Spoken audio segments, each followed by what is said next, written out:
ಆದರೆ ಆಯುರ್ವೇದದಲ್ಲಿ 6 ಋತುಗಳನ್ನ ಹೇಳಿದ್ರು. ಆ ಋತುವಿಗೆ ಅನುಗುಣವಾಗಿ ನೋಡಿ, ಈಗ ಹೇಮಂತ ಋತು, ನೆಕ್ಸ್ಟ್ ಡಿಸೆಂಬರ್ ಜನವರಿ ಬರುವಾಗ ಶಿಶಿರ ಋತು, ಇನ್ನೂ ಚಳಿ ಜಾಸ್ತಿ ಆಗುತ್ತೆ. ಸೊ ಆ ಋತುಗಳಲ್ಲಿ ಅವ್ರು ಹೇಳಿದ್ರು ಬಿಸಿ ನೀರು ತಗೊಳ್ಬೇಕು, ಉಷ್ಣ ಜನ ಅಲ್ಲದೆ ಇದ್ದರೆ ಸುಕೋಷ್ಣ, ಅಟ್ಲೀಸ್ಟ್ ಲೂಕ್ ವಾಮ್ ವಾಟರ್ ಅಥವಾ ಅಟ್ಲೀಸ್ಟ್ ಕಾದಾರಿದ ನೀರು. ಇದು ನಮ್ಮ ಪಚನವನ್ನು ಚೆನ್ನಾಗಿಡುತ್ತೆ, ಲಂಗ್ಸ್ ಸಿಸ್ಟಮ್ ಅಥವಾ ರೆಸ್ಪಿರೇಟರಿ ಸಿಸ್ಟಮ್ನ ಚೆನ್ನಾಗಿಡುತ್ತೆ, ಕಫ ಕಟ್ಟಲಿಕ್ಕೆ ಅವಕಾಶ ಮಾಡಿಕೊಡಲ್ಲ ಅನ್ನೋ ಒಂದು ಉದ್ದೇಶದ ಮೇಲೆ ಅಲ್ವಾ. ಹಾಗಾಗಿ ಮಿತ್ರರೇ, ನಮ್ಮ ಆಹಾರ ವಿಹಾರ ಅಥವಾ ದಿನಚರಿ ಇವು ಸೀಸನ್ಗೆ ತಕ್ಕಂಗೆ ಅಥವಾ ಋತುವಿಗೆ ಅನುಗುಣವಾಗಿ ನಾವು ಫಾಲೋ ಮಾಡಿದ್ರೆ ಖಂಡಿತ ಆರೋಗ್ಯ ನಮ್ಮದಾಗುತ್ತೆ.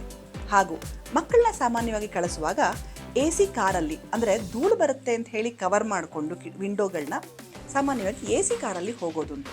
ಅದು ದಯವಿಟ್ಟು ಬೇಡ. ಅದಕ್ಕಿಂತ ಸ್ವಲ್ಪ ವಿಂಡೋ ತೆಗೆದು ಅಲ್ಪ ಸ್ವಲ್ಪ ನ್ಯಾಚುರಲ್ ಗಾಳಿ ಮತ್ತು ನ್ಯಾಚುರಲ್ ಧೂಳು ಬಂದರೆ ಒಳ್ಳೆಯದೇ ವಿನಃ, ಅಂದರೆ ತೀರಾ ನಾಟ್ ಇನ್ ಎ ಮಡ್ಡಿ ರೋಡ್, ತುಂಬ ಮಡ್ಡಿದೆ ರೋಡಲ್ಲಿ ಅಂಥ ಕಡೆ ಹಾಕ್ಕೊಳ್ಳಿ. ಅದರ್ವೈಸ್ ಅದು ಫುಲ್ ಕ್ಲೋಸ್ ಮಾಡಿ ಮಕ್ಕಳಿಗೆ AC ಅಭ್ಯಾಸ ಮಾಡುವಂಥದ್ದು ಕಾರಲ್ಲಿ ಪರ್ಸ್ನಲಿ ಟ್ರಾವೆಲ್ ಮಾಡುವಾಗ, ಅದನ್ನು ಎಸ್ಪೆಷಲಿ ಇನ್ ವಿಂಟರ್ ಆದಷ್ಟು ಅವಾಯ್ಡ್ ಮಾಡಿ. ಹಾಗಾಗಿ ಈ ರೀತಿಯ ನಮ್ಮ ಆಹಾರ ವಿಹಾರ ಮತ್ತು ವಿಚಾರ ಚೆನ್ನಾಗಿಟ್ಕೊಂಡಾಗ ಆರೋಗ್ಯ ನಮ್ಮದಾಗುತ್ತೆ ಬಂಧುಗಳೇ. ನಮಸ್ಕಾರ.